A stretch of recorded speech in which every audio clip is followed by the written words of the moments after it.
قال الله تبارك وتعالى في كلامه المجيد: أعوذ بالله من الشيطان الرجيم. بسم الله الرحمن الرحيم. وقل لعبادي يقولوا التي هي أحسن إن الشيطان ينزغ بينهم إن الشيطان كان للإنسان عدوا مبينا. ربكم أعلم بكم إن يشأ يرحمكم أو إن يشأ يعذبكم وما أرسلناك عليهم وكيلا. وربك أعلم بمن في السماوات والأرض ولقد فضلنا بعض النبيين على بعض وآتينا داود زبورا. قل ادعوا الذين زعمتم من دونه فلا يملكون كشف الضر عنكم ولا تحويلا.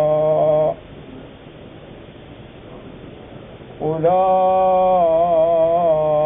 الذين يدعون يبتغون إلى ربهم الوسيلة أيهم أقرب يبتغون إلى ربهم الوسيلة أيهم أقرب ويرجون رحمته ويخافون عذابه إن عذاب ربك كان محظورا. اللہ تبارک و تعالی نے کلام مقدس کی ان آیات مبارکہ میں جو سورۃ الاسراء کی آیات ہیں اپنے بندوں کو ہدایات دی ہیں. اس سے سابقہ آیات مبارکہ میں ہم نے پڑھا تھا کہ اللہ تبارک و تعالی نے ارشاد فرمایا تھا کہ میرا محبوب کفار اور مشرکین جو ہیں ان کا عالم آخرت سے ایمان نہیں ہے، اور وہ بڑے استعجاب سے اور تعجب سے یہ باتیں کہتے ہیں کہ جب ہم لوگ مر جائیں گے ہماری ہڈیاں بھی گل کے پوسیدہ ہو کے مٹی ہو جائیں گی تو کیا ہم پھر دوبارہ پیدا ہوں گے؟ یہ تو بڑی مشکل بات. اسی لیے الحمدللہ میں نے متعدد بار اپنے دروس میں یہ عرض کیا ہے کہ سارے قرآن میں جو اہم مسائل ہیں وہ 3 ہیں. یہ بنیادی مسائل ہیں، اصولی مسائل ہیں، اساسی مسائل ہیں. حتیٰ کہ مصطلحات العلماء میں یہ کہا جاتا ہے الایمان بالاصول الثلاثہ یا الایمان بالثلاثیات. تو یہ اصل بنیاد ہے انسان کے عقیدے کی، یہ 3 مسئلے. سب سے پہلا مسئلہ توحید ہے،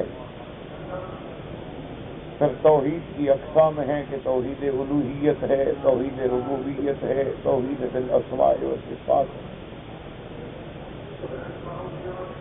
تو یہ واضح بات ہے کہ جب قرآن میں توحید کا ذکر آئے گا تو شرک کی خود بخود نفی ہوگی، مشرکین کا خود بخود رد ہوگا. تو قرآن پاک کا سب سے بنیادی مسئلہ اور مسئلہ اول جو ہے وہ مسئلہ الہیات یعنی توحید کا مسئلہ ہے.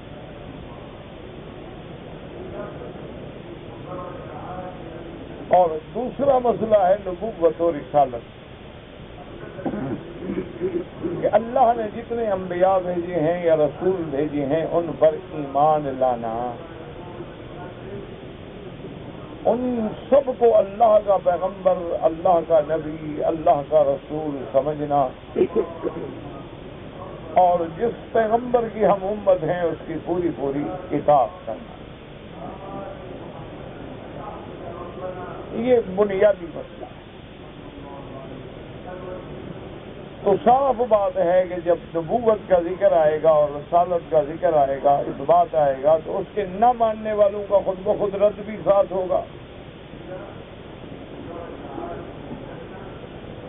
اور تیسرا مسئلہ جو بنیادی مسئلوں میں ہے وہ ہے قیامت،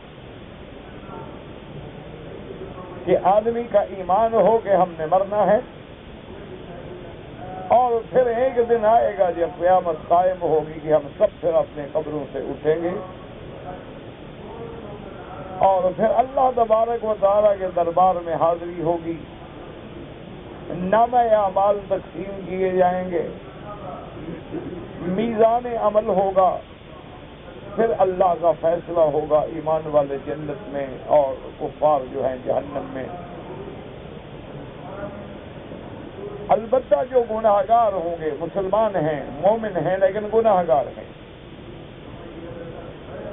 تو ان کا معاملہ جو ہے وہ اللہ کی مشیت پر ہے، اگر اللہ چاہے تو معاف کر دیں،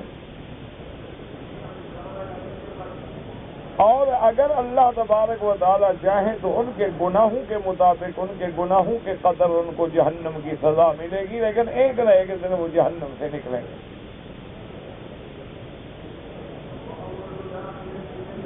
اب وہ جہنم سے کیسے نکلیں گے؟ یا تو انبیاء ان کی شفاعت کریں گے، اللہ کے اولیاء ان کی شفاعت کریں گے، حافظ قرآن شفاعت کریں گے، خود سور قرآن شفاعت کریں گی، اور سب سے بڑی اور سب سے زیادہ شفاعت جو ہے وہ محبوب تو عالم سیدنا محمد مصطفیٰ صلی اللہ علیہ وسلم کریں گے۔ اس کے بعد بھی جو لوگ جہنم میں ایمان والے بچ جائیں گے، جن کا بہت تھوڑا سا ایمان ہوگا، ان کو پھر اللہ اپنی رحمت سے نکالیں گے، وہ نکلیں گے ضرور، کیونکہ جہنم کا دائمی عذاب جو ہے وہ کافروں کے لیے ہوگا، مومن کے لیے عذاب دائم نہیں ہوگا، عذاب تو ہوگا لیکن ہمیشہ نہیں۔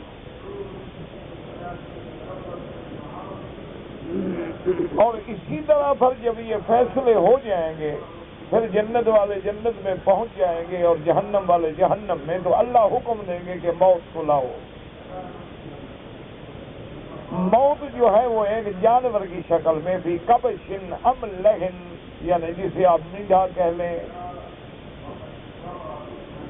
اس کی شکل میں اس کو لایا جائے گا جنت اور جہنم کے درمیان میں، کیونکہ اللہ تبارک و تعالیٰ ہر چیز کو ایک شکل دیں گے۔ حیات بھی ایک چیز ہے، اس کی بھی ایک شکل ہے، ایک جانور کی شکل، اور موت بھی چونکہ ایک چیز ہے، اس کو بھی ایک شکل میں لایا جائے گا، اور پھر اللہ حکم فرمائیں گے، جنت والے پہچانتے ہو؟ نے کہا ہاں یا اللہ، آپ نے فرمایا ہے، ہم نے پہچان لیا، تو موت ہے۔ اسی طرح اللہ تبارک و تعالیٰ فرمائیں گے اہل نار جانتے ہو؟ نے کہا ہاں اللہ تبارک و تعالیٰ، یہ موت ہے، تو حکم دیا جائے گا کہ اس کو ذبح کر دو، موت کو ختم کر دو۔ پھر موت کو گویا موت آ جائے گی، اور پھر اعلان ہوگا کہ یا اہل الجنت خلود، کہ جنت والو اب تم ہمیشہ جنت میں رہو گے، اب موت نہیں آئے گی۔ اور جہنم والوں کو کہا جائے گا کہ یا اہل النار خلود، کہ اے جہنمی، اب تم نے بھی اب ہمیشہ جہنم میں رہنا ہے، موت نہیں آئے گی، موت ختم ہوگی بس۔ تو عالم آخرت کے بعد جو زندگی ہے وہ ہمیشہ والی زندگی ہے، وہ دائمی زندگی۔ تو اسی لیے یاد رکھیں کہ پورے قرآن پاک میں یہ تین مسائل ہیں، اگر ان میں کوئی لچک ہو جائے تو پھر آدمی گمراہ ہو جائے۔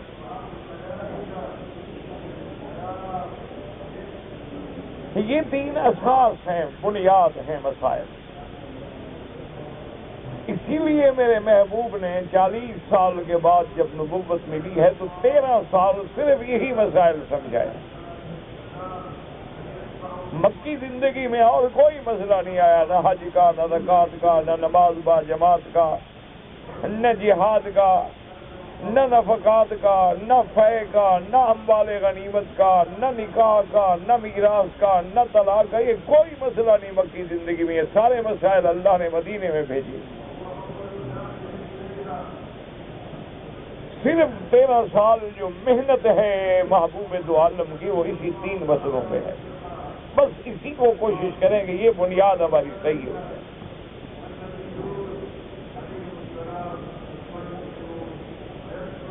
اور ان سب مسائل میں قیامت کا جو مسئلہ ہے وہ ذرا بہت ہی پیچیدہ باریک مسئلہ ہے،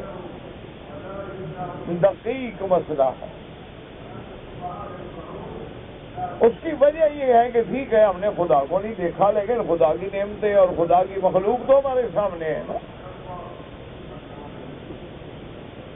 ہم نے اپنے اللہ کو نہیں دیکھا اور نہ دیکھ سکتے ہیں.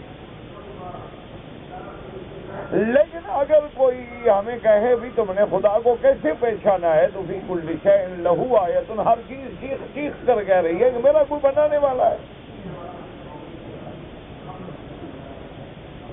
اب دیکھیں نا کہ آپ دیکھتے ہیں کہ کعبہ شریف ہے تو آخر اس کو کسی نے بنایا ہے، خود بخود تو نہیں بن گیا.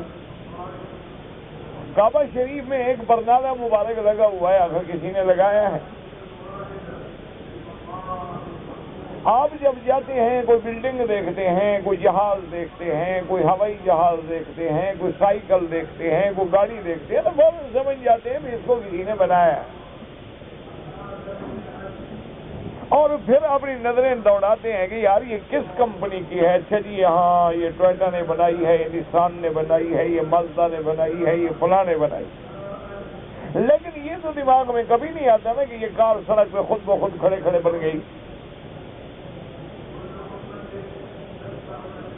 کہ ویل کی جگہ پہ لگ گئے، اسٹیئرنگ کی جگہ پہ لگ گیا، ٹینکیاں ٹینکی کی جگہ پہ لگ گئیں، سیٹیں خود بخود لگ گئیں اور سڑک پہ کھڑی ہو گئی. ایک بات،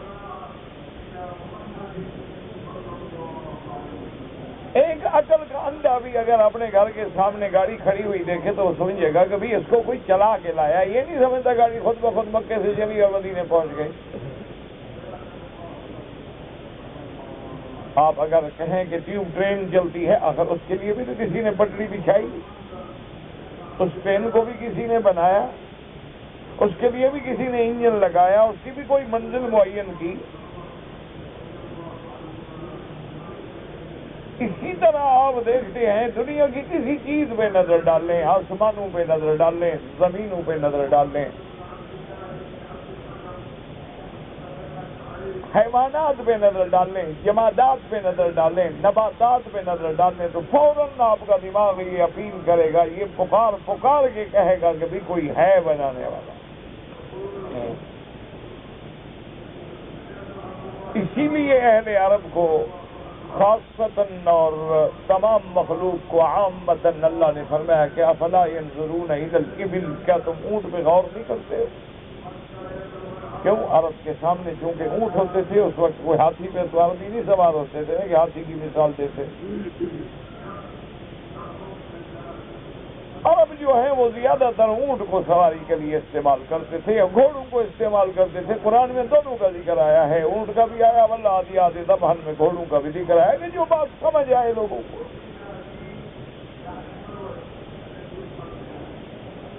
اب اگر عرب والوں کو مثلا کسی ایسے جانور کا نام دیا جاتا کہ جی شتر مرغ ہے، جی نعامہ ہے، وہ کہتے پتنیوں کیا بلا ہوتی ہے.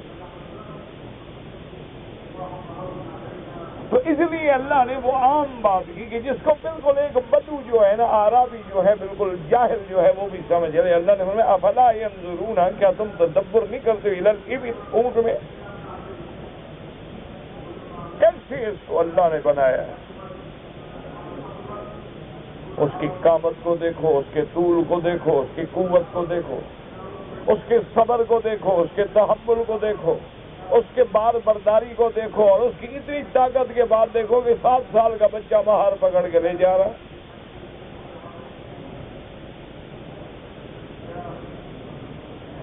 کے بعد میرے اللہ نے فرمایا کہ افلا ينظرون الى الابل كيف خلقت والى السماء كيف رفعت. آسمانوں پہ نظر نہیں ڈالتے ہو کس نے کھڑا کیا, کتنا اونچا آسمان قبہ بنا دیا.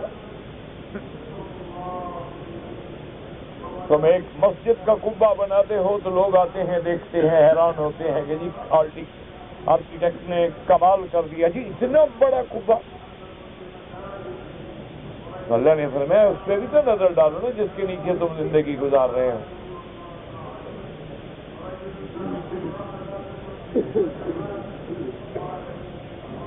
اور پھر اس کے بعد فرمایا وَإِلَى الْجِبَالِ كَيْفَ نُصِبَتْ. پہاڑوں کو نہیں دیکھتے ہو کیسے ہم نے جما دیا. وَإِلَى الْأَرْضِ كَيْفَ سُطِحَتْ. زمین پہ نظر نہیں ڈالتے ہو کیسے ہم نے بچھا دیا. تو علماء فرماتے ہیں کہ دراصل اگر آپ صحرا میں جائیں کبھی اونٹ لے کر, تو بدو لوگ جو ہیں جب اونٹ لے کے چلتے ہیں یا اونٹ پہ بیٹھتے ہیں, اگر اوپر اٹھائیں گے نظر تو آسمانوں پہ پڑے گی, اور نیچے نظر ڈالیں گے تو زمین پہ پڑے گی, اور سامنے نظر ڈالیں گے تو پہاڑ پہ پڑے گی, اور ہر وقت نظر جو ہے وہ اونٹ پہ پڑے گی. اس لیے اللہ نے فرمایا ان پہ غور کرو, ان کو کون بنانے والا. تو اس لیے ہمیشہ یاد رکھیں, اللہ سے دعا بھی کرتے رہیں. اللہ کے گھر میں ہیں آپ, اللہ ہم سب کو اور ہر کلمے پڑھنے والے کو صحیح توحید کا عقیدہ نصیب فرمائے. اللہ تبارک و تعالی حضور کی امت کو صحیح معنوں میں موحد بنائے. اصل بات یاد رکھو, ہر آدمی توحید چاہتا ہے لیکن انسان ہے بھٹک جاتا ہے, پٹری سے پاؤں پھسل جاتا ہے. کچھ لوگ جو ہیں وہ بیچارے اپنے آباء و اجداد کی رسوم کا شکار ہو جاتے ہیں. کچھ لوگ جو ہیں وہ بعض جاہلوں کی لکھی ہوئی کتابوں کا شکار ہو جاتے ہیں. بعض بزرگوں کی کرامات کو سامنے رکھتے ہوئے غریب کرامت میں اور اللہ کی قدرت میں فرق نہیں کر سکتے, بھٹک جاتے ہیں. دعا کریں اللہ ان کو بھی ہدایت دے. اللہ تبارک و تعالی ہمارے دلوں سے قدرتوں کو نکال دے. تو بہرحال یہ ایک بڑا موضوع ہے, انشاءاللہ زندگی رہی تو ہوگا. دوسرا مسئلہ ہے نبوت اور رسالت کا. یہ بہت اہم مسئلہ ہے کہ اللہ نے نبی بھیجے, پیغمبر بھیجے, ان کی تعداد حقیقی معنوں میں کوئی نہیں جانتا مگر اللہ. یہ عام مشہور بات ہے 1,24,000 پیغمبر, لیکن کسی صحیح روایت میں نہیں. نہ اللہ نے قرآن میں بتلایا ہے. قرآن میں تو صرف 25 انبیاء کا ذکر ہے جن کے نام اللہ نے لیے. باقی کو اللہ نے اجمالاً ذکر کیا کہ ہم نے رسول بھیجے, پیغمبر بھیجے.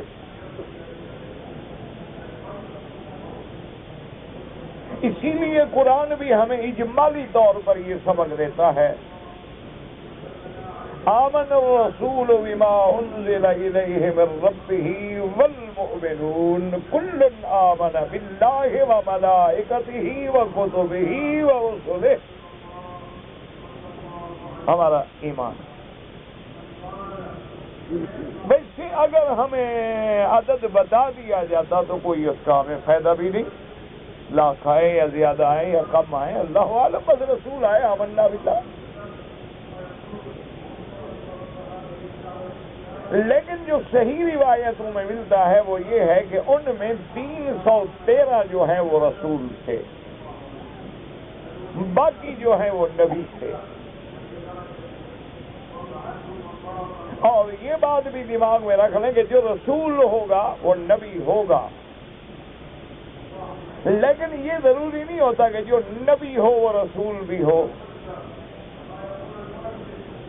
کیا معنی یوں سمجھ لیں کہ رسول وہ ہوتا ہے جس کو اللہ شریعت سے, کتاب سے. نبی وہ ہوتا ہے کہ جس کے ذمہ اللہ کے دین کی دعوت پہنچانا ہے, ضروری نہیں کہ کتاب ہو. اس کی آسان مثال تمہارے دماغ میں یاد رہنے کے لیے کہ موسیٰ علیہ السلام اور ہارون علیہ السلام بھائی.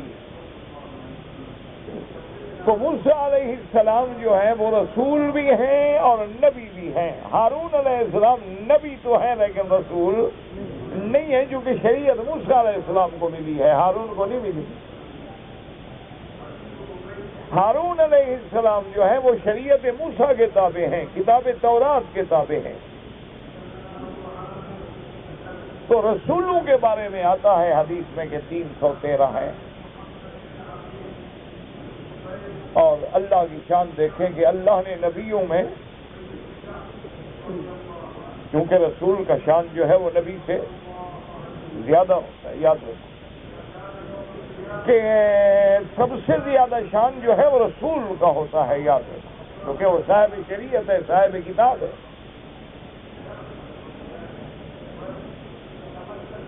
تو اس لیے اب ذرا آپ اس بات کو سمجھیں کہ اللہ کا ہر فیصلہ جو ہے اس میں کوئی حکمت تو ہے نا. تو اللہ نے تمام انبیاء میں سے 313 کو رسالت کے لیے چن لیا، وہ سب سے افضل. ان سب سے افضل کون ہیں؟ اولو العزم من الرسل، وہ صرف 5 ہیں. اور اولو العزم من الرسل میں سے سب سے افضل کون ہے؟ محمد رسول اللہ صلی اللہ علیہ وسلم. جب حضور کا نام آئے درود پڑھا کر. خدا کے بندو، اب لڑائی جھگڑے کا دور ختم ہو گیا ہے. امت محمد مصطفیٰ پہ بڑا مشکل وقت آ گیا.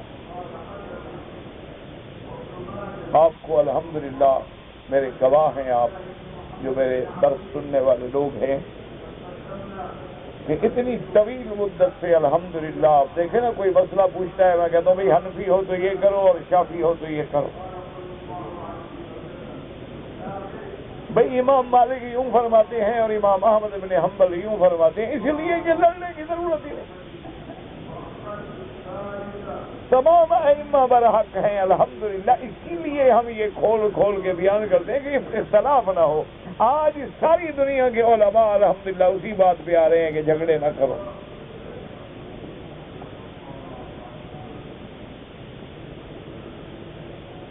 اور یہی بات آپ الحمدللہ ثم الحمدللہ میرے گواہ ہوں گے کہ میں نے کہا کہ کبھی کبھی اولیاء اللہ کی باتیں ایسی ہوتی ہیں جو ہم سمجھ نہیں سکتے ہیں، تو لہذا ان کو چھوڑ دیا کریں، ان کو سمجھ والوں کی طرف چھوڑ دو. کسی اللہ والے پہ بات سمجھ نہ آئے تو کبھی زبان نہ کھولا کرو.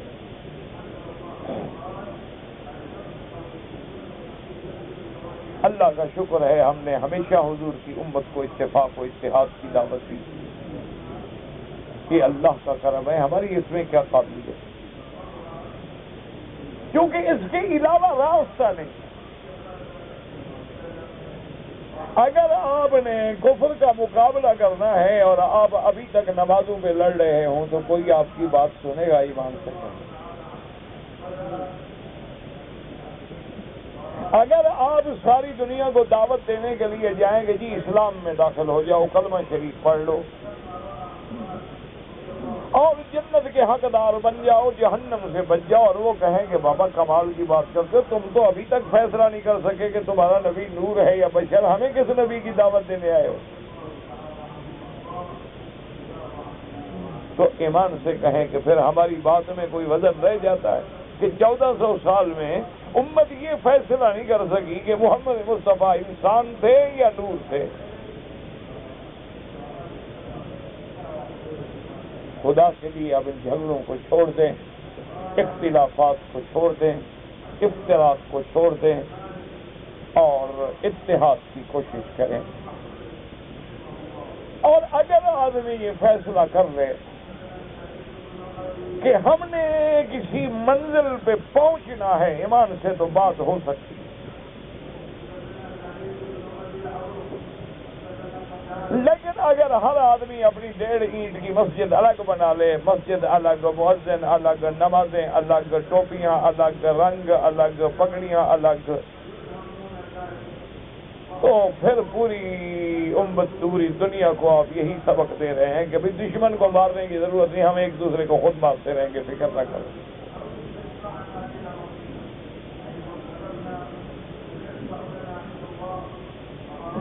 حالانکہ الحمدللہ ثم الحمدللہ اب حجاج کرام کی آمد ہے، اور دعا کریں اللہ سب کو عزت سے، عافیت سے، خیریت سے لے آئے اور حضور کی سنت کے مطابق حج نصیب فرمائے، اور جو نہیں آ سکے اللہ ان کے لیے بھی راستے کھولے۔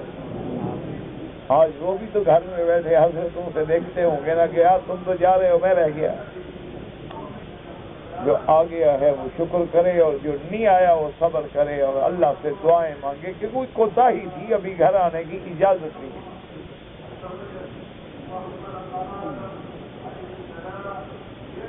دیکھو نا، کوئی ناراضگی ہو تو تم بھی تو بھائی کو گھر نہیں آنے دیتے ہو،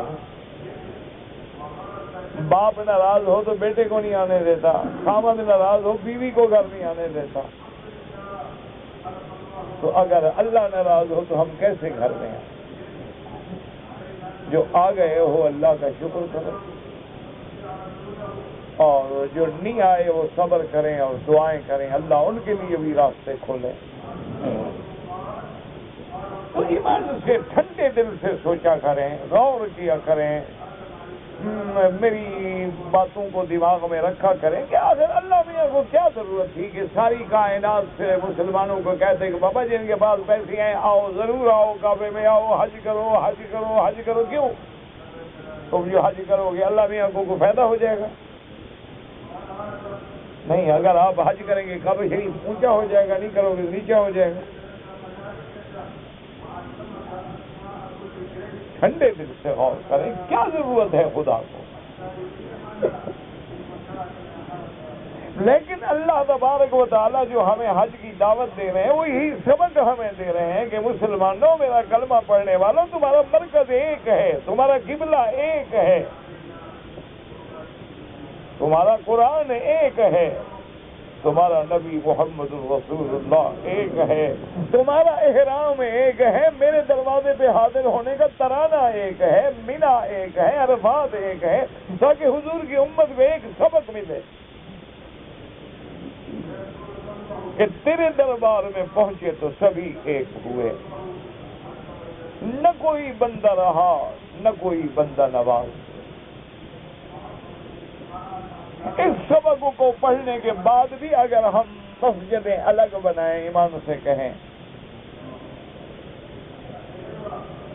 اور پھر نمازیں بھی الگ، مسجدیں بھی الگ، ایک دوسرے کے پیچھے نماز بھی نہ پڑھے، ایک دوسرے کو مسلمان بھی نہ سمجھے، تو آخر پھر خدا کے بندو بتاؤ مسلمان کہاں رہتے ہیں؟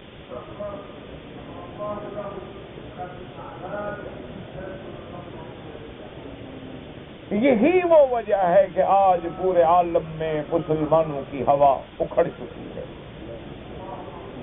میرے آقا سال پہلے فرما دیا تھا کہ ایک وقت آئے گا جب میری امت کی کوئی حیثیت نہیں، غصہ ان کا غصہ اسرائیل، پھر میں یہ حالت ہو جائے گی جیسے کوئی فلڈ آتا ہے نا، اس کے اوپر کوڑا کرکٹ تیرتا ہے، بس ہو جائے گی پھینک دی۔ صحابہ نے پوچھا یا رسول اللہ جب ایسے کیا ہم تھوڑے والے؟ میں تھوڑے نہیں، تم تو بہت زیادہ ہو گیا، عدد تو میری امت کا بہت بڑا ہوگا۔ آج بھی 1 ارب 30 کروڑ سے زیادہ مسلمان ہے، اللہ کا شکر ہے، لیکن ہر آدمی جو ہے، ایک تو وہ لوگ ہیں جو خالص دنیا میں ڈوب گئے، ان کو تو دین یاد ہی نہیں،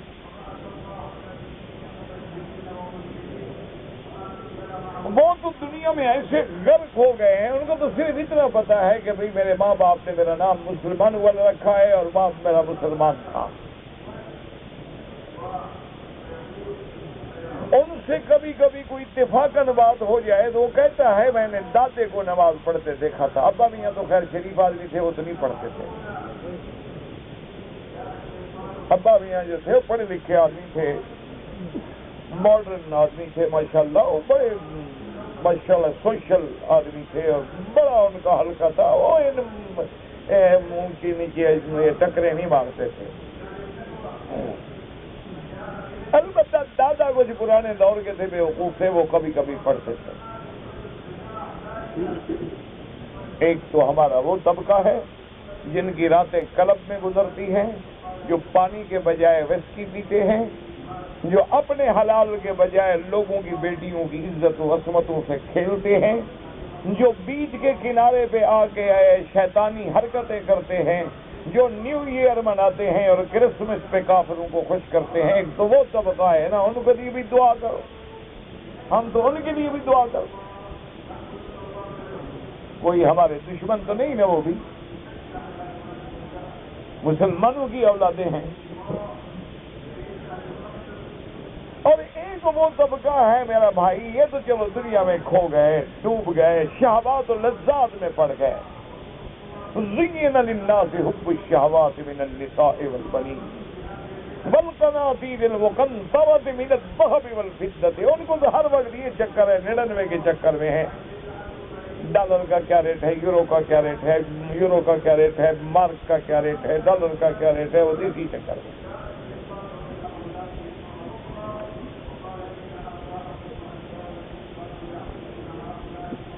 اور ایک وہ طبقہ ہے جو بالکل بوڑھے ہو گئے، مایوس ہو گئے، اب ہاتھ پاؤں بھی جواب دے گئے، نظر بھی جواب دے گئی، وہ بھی عضو معطل ہو کے بیکار ہو گئے. سے متعلق سمجھتا ہے کہ میں، اللہ کا شکر ہے، یہ ہمارا دین سے تعلق ہے، مذہبی جماعتوں سے تعلق ہے، میرا فلاں جماعت سے تعلق ہے، میرا فلاں پارٹی سے تعلق ہے، میرا فلاں مولوی سے تعلق ہے، میرا فلاں پیر سے تعلق ہے. وہ افتراق و اختلاف کے ایسے ایک عذاب میں پڑ گئے ہیں کہ اس سے باہر نکل ہی نہیں سکتے.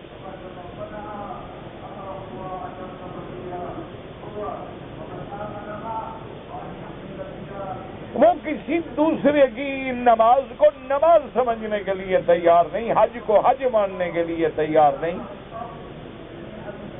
تلاوت قرآن کو تلاوت قرآن ماننے کے لیے تیار نہیں. اتنا درمیان دلوں میں اتنا بہت آ گیا ہے، اتنا دوری آ گئی ہے، ایک دوسرے کی شکل دیکھنے کے لیے بھی تیار نہیں. تو دراصل یہی وہ وقت ہے، اللہ معاف فرمائے، کہ ہماری ذمہ داری ہے علماء کی، خطباء کی، دعات کی، وعاظ کی، مرشدین کی، داعین کی، جن کو بھی اللہ نے قوت کلام دی ہے، قوت قلم دی ہے، قوت ابلاغ دی ہے، ان کی ذمہ داری ہے کہ خدا کے لیے اب حضور کی امت کو ان جھگڑوں سے نکالیں. ان کو پھر اتحاد کی لڑی میں پرونے کی کوشش کریں. کام بہت لمبا ہے، لیکن نیت ہو تو کوئی مشکل نہیں. آخر میرے آقا جب مکے میں آئے ہیں تو کام کتنا مشکل ہے. اکیلا محمد رسول اللہ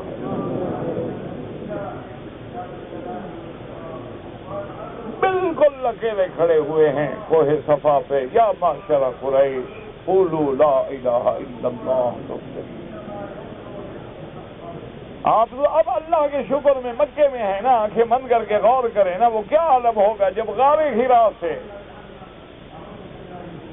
محمد عربی صلی اللہ علیہ وسلم قرآن کی پہلی 5 آیتوں کا سبق لے کے وجود پہ اثر ہے، وہ شکل نبوت کا اثر ہے، وہ لقاء جبریل کا اثر ہے، بدن کانپ رہا ہے، اور اللہ کے نبی کے پاس ماں سوائے خدیجہ کی کوئی نہیں. سیدہ خدیجۃ الکبریٰ کہہ دو رضی اللہ عنہا. یعنی اس وقت تسلی دینے والا کوئی نہیں، صرف ایک محسنہ ہے، سیدہ خدیجہ ہے رضی اللہ عنہا، کہ جس نے حضور سے کہا کاللہ واللہ لا یخزیک اللہ ابدا. میرے محبوب محمد مدنی، مجھے اللہ کی قسم ہے، اللہ تجھے کبھی رسوا نہیں کریں گے.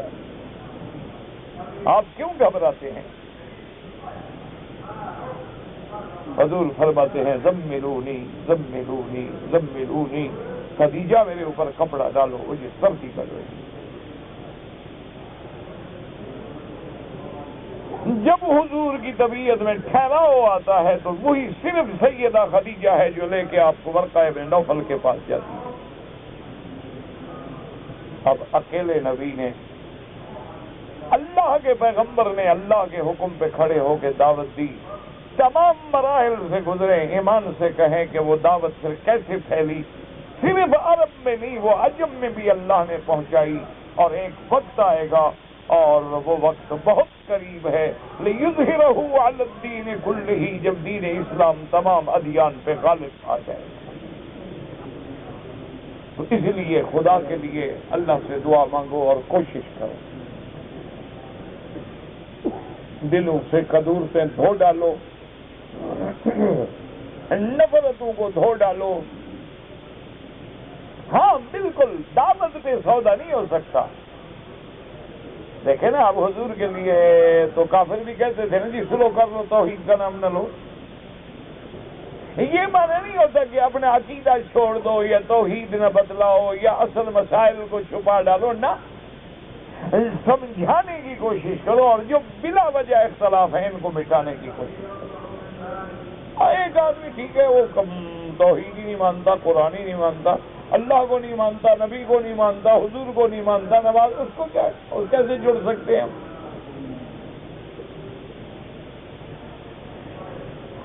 مومن اور کافر تو نہیں جڑ سکتے نا، ایک دل میں ایمان اور کفر دونوں تو نہیں اکٹھے ہو سکتے۔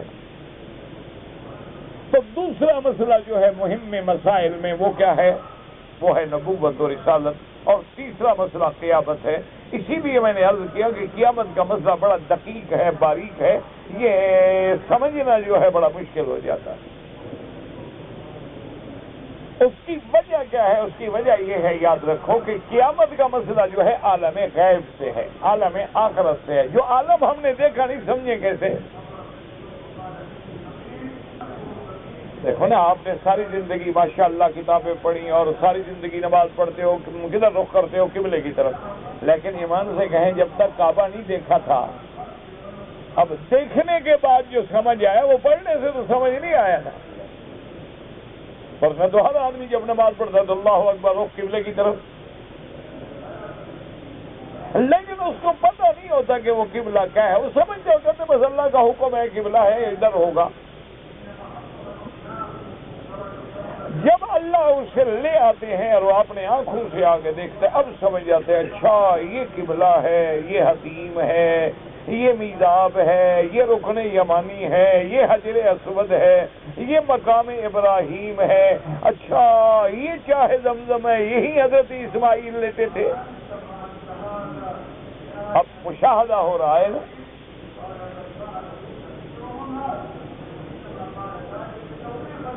تو جو چیزیں آدمی مشاہدہ کر لیتا ہے وہ مسئلے علم سے تو نہیں سمجھ جاتے نا۔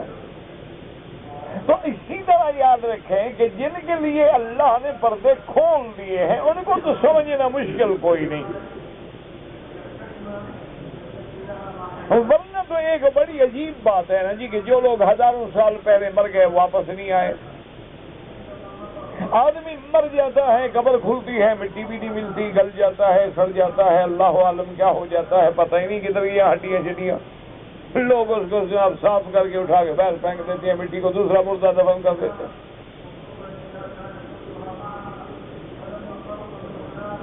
اب اس آدمی کو یہ سمجھایا جائے کہ جناب قبر میں عذاب بھی ہوتا ہے، قبر میں ثواب بھی ہوتا ہے، اور پھر ہم نے قبروں سے کھڑا بھی ہونا ہے، تو اس کو یہ بات سمجھ،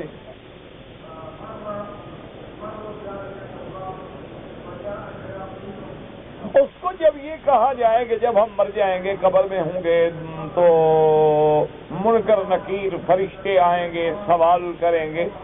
کہتا ہے عجیب بات ہے جناب، میرا دادا مر گیا، پاپا مر گیا، ان کی قبر میں نے اپنے ہاتھوں سے بنائی ہے، روزانہ میں قبر پہ جاتا ہوں، کوئی سوراخ نہیں، فرشتے کی طرف سے گھس گئے اندر۔ اس کے دماغ میں یہ بات نہیں بیٹھی۔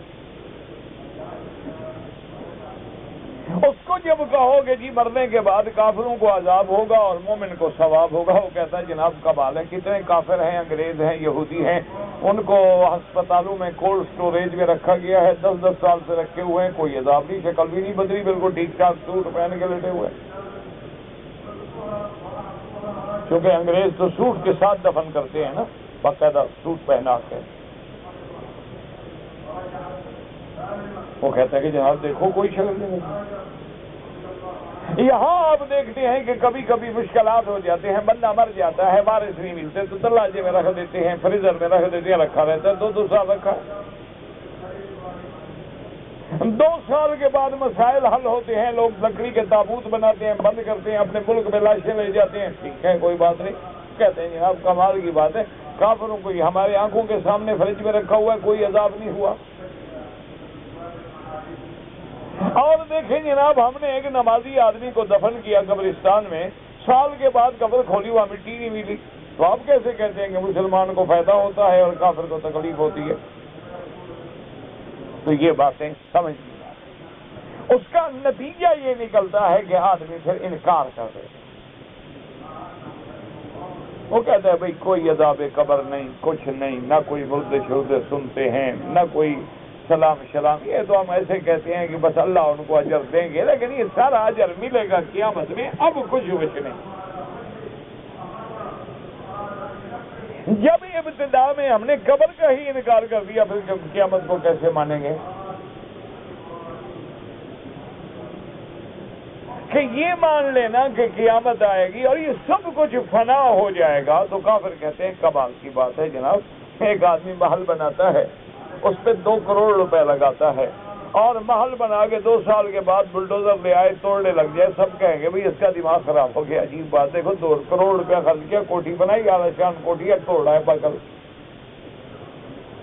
وہ کہتے ہیں کہ جناب اگر 2 کروڑ کی چیز بنا کے توڑنا جو ہے عقل مندی نہیں ہے، تو اللہ نے اتنا بڑا کارخانہ بنا کے کیوں توڑ دیں گے؟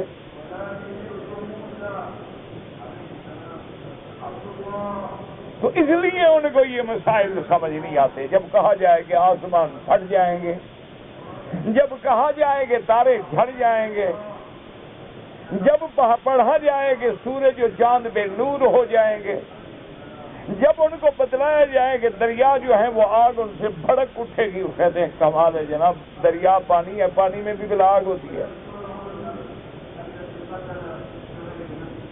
یہ باتیں ان کو اس لیے سمجھ نہیں آتی۔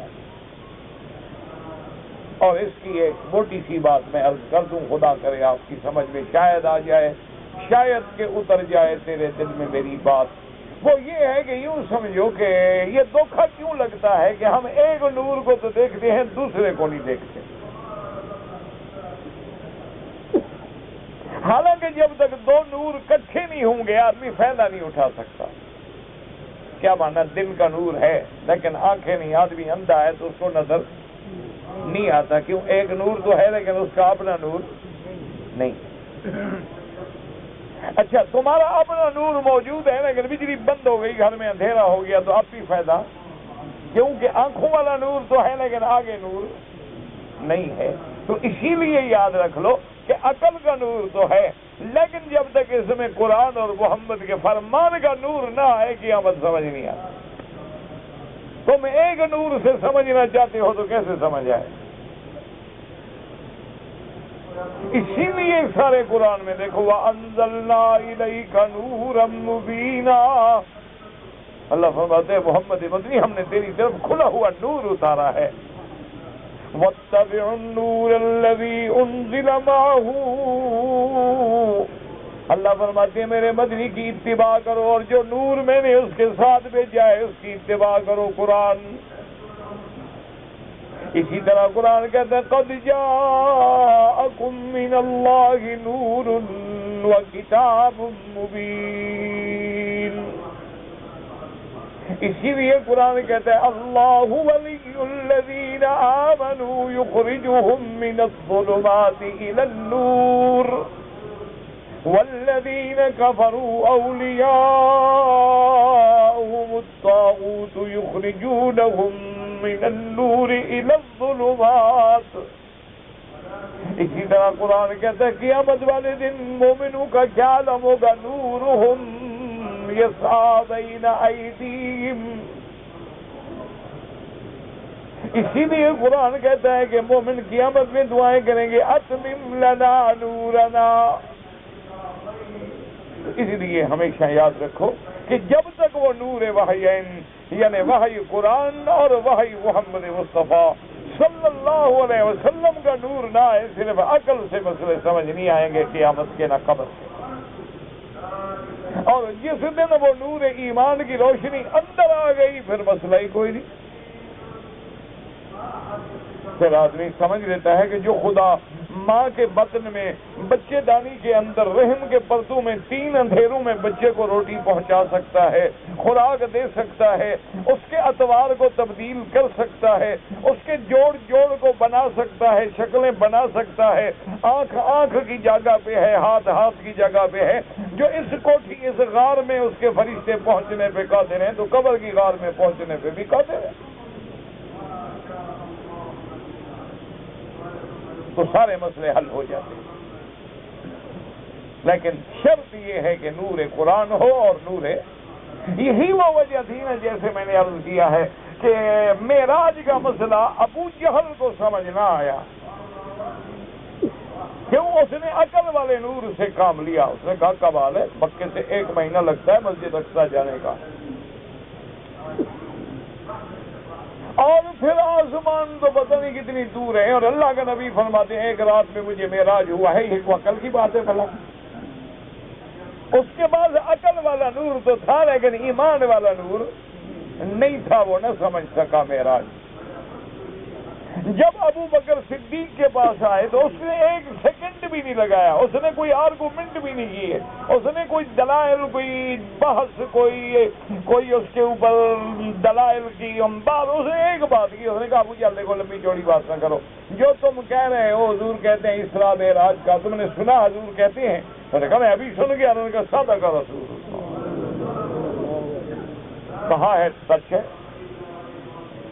نے کہا ابو بکر کیا کر رہے ہو، اتنی بڑی بات مان رہے ہو؟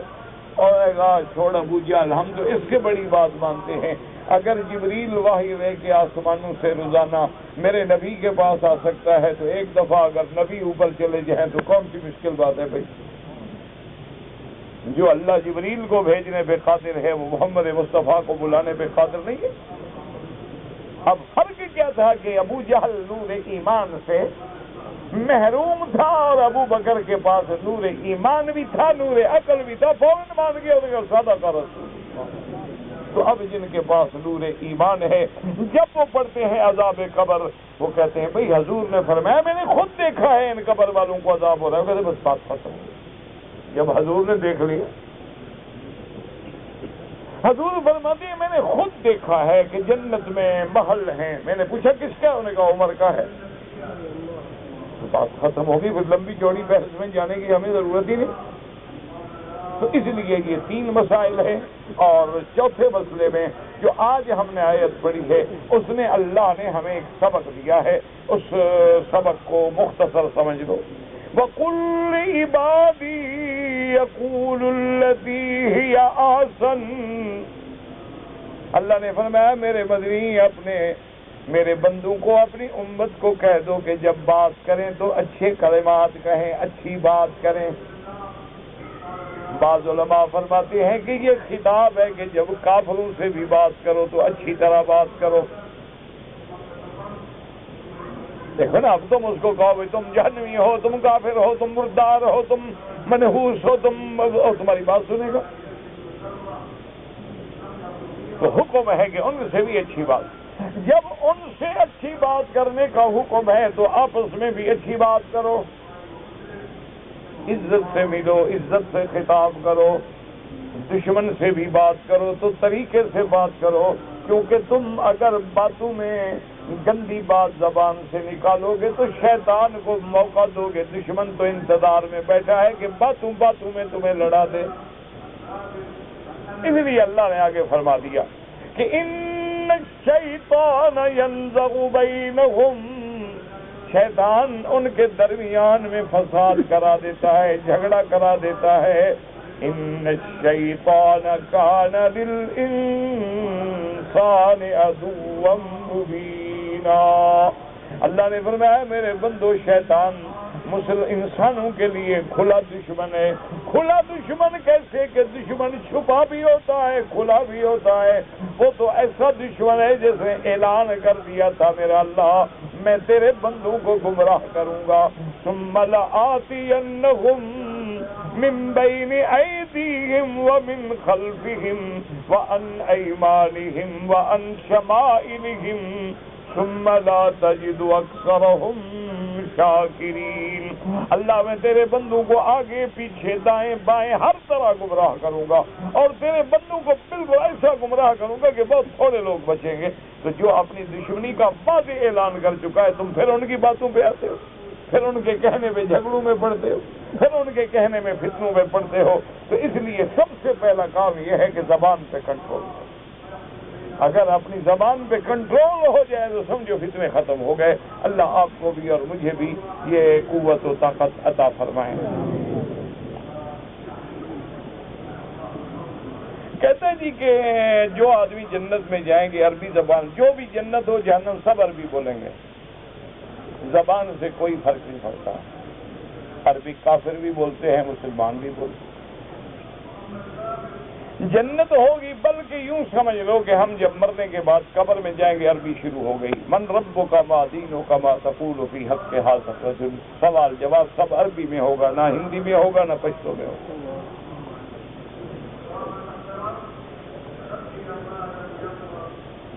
کہتے جی کہ دولہا دلہن کے گھر میں نکاح کے لیے جاتا ہے. سنت یہ ہے کہ نکاح مسجد میں ہے، میٹھی چیز کھجور وغیرہ تقسیم کر دیجیے. کھانے کا شریعت کا کوئی حکم نہیں کہ نکاح بھی کرو، ان کی لڑکی بھی لے آؤ، کھانا بھی کھاؤ. بالکل ناجائز ہے. لڑکی والوں کی طرف سے کبھی کھانا نہیں دیا جاتا شریعت میں. باقی رواج ہے، پہلے کون سی تم مولوی کے مانتے ہو کہ اب یہ بات مان لو گے. وہ تو تم نے ناک رکھنی ہے نا، ناک اونچا کرنی ہے، چاہے بعد میں باپ بھیک مانگتا رہے. شریعت میں لڑکی والوں کی طرف سے کوئی کھانا نہیں. بس باقی مانو نہ مانو تمہاری مرضی. کہتا جی کہ باپ اپنی بیٹی کو کہے کہ میرے پاؤں دابو، بالکل نہیں. جب بیٹی بڑی ہو جائے تو شریعت اجازت نہیں دیتی کہ وہ باپ کے بدن کو ہاتھ لگائے. نہ شریعت اجازت دیتی ہے کہ باپ اس کو سینے سے لگائے. نہ شریعت اجازت دیتی ہے کہ باپ اور بیٹی ایک کمرے میں رات گزاریں. آج تو تمہارے سامنے ہے میرے بھائی، باپ بیٹی سے زنا کر رہا ہے، بھائی بہن سے زنا کر رہا ہے. اب بھی تمہیں مسئلے سمجھ نہیں آتے.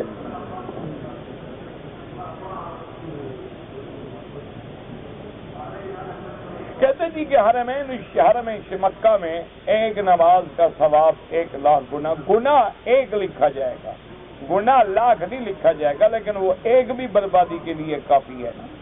دیکھو نا، چوری آدمی کرتا ہے لیکن بادشاہ کے گھر سے چوری کرے، ہے تو چوری، لیکن وہ تو چمڑی ادھڑوا دیں گے نا. چوری یہاں بھی تو گناہ ہوگا، لیکن وہ خدا کے گھر میں گناہ ہے. لکھا ایک جائے گا. کہتے جی کہ ایک آدمی نے قتل کیا، اس کا مقدمہ چلا، آگے رشوت لے کے انہوں نے چھوڑ دیا، تو میں قاتل کو قتل کر دوں؟ بالکل نہیں. یہ اسلام اجازت نہیں دیتا کہ ہر آدمی اپنے قاتل کو قتل کرے، پھر تو دنیا میں فساد ہو جائے گا. اگر قانون میں انصاف نہیں ہوا، اللہ کی عدالت تو ہے نا، ایک دن انصاف ہوگا. تم اللہ کی عدالت پہ راضی رہو. تمہیں یہ شریعت حق نہیں دیتی کہ اپنے باپ کے قاتل کو یا بھائی کے قاتل کو جا کے قتل کر دو. یہ تو فساد فی الارض ہے، اور واللہ لا یحب الفساد. اللہ کو فساد اور فتنہ پسند نہیں ہے. بالکل ایسی بات نہیں. یہ تو جاہلیت کی بات ہے، اس نے مارا، اس نے مار دیا، اس نے مارا، اس نے مار دیا. اگلے دن مجھے کوئی بتا رہا تھا، ایک ضلع کے اعداد و شمار آ رہے تھے، 10 سال میں کئی ہزار بندے قتل ہو گئے. انا للہ و انا الیہ راجعون. تہجد کی نماز میں افضل یہ ہے کہ 8 رکعت پڑھیں. ویسے اللہ جتنا نصیب کر دے، 2 نصیب کرے، 4 کرے، جتنا. حضور پاک نے 4 رکعت ملا کے پڑھی ہیں تہجد کی. کہتے تھے جو لوگ حرم میں امام کے پیچھے نماز نہیں پڑھتے، اللہ ہدایت دے. دعا کرو اللہ ان کو ہدایت عطا فرمائے. اصل وجہ یہ ہے نا میرا بھائی کہ ان کو میرے جیسے مولویوں نے دماغ میں بھوت بھرا ہوا ہے نا کہ یہ نبی کے گستاخ ہیں، حضور کے گستاخ ہیں، مدینے کے گستاخ ہیں، اللہ کے نبی کو نہیں مانتے ہیں، درود کو نہیں مانتے ہیں. وہ بیچارہ کیسے نماز پڑھے؟ اس کا دماغ میں تو بھر دیا گیا ہے کہ یہ دشمن رسول ہے، کوئی دشمن کے پیچھے بھی نماز پڑھے گا نہ. مجھے پتا ہوگی یہ اچھا میں یہودی کے پیچھے نماز پڑھوں گا؟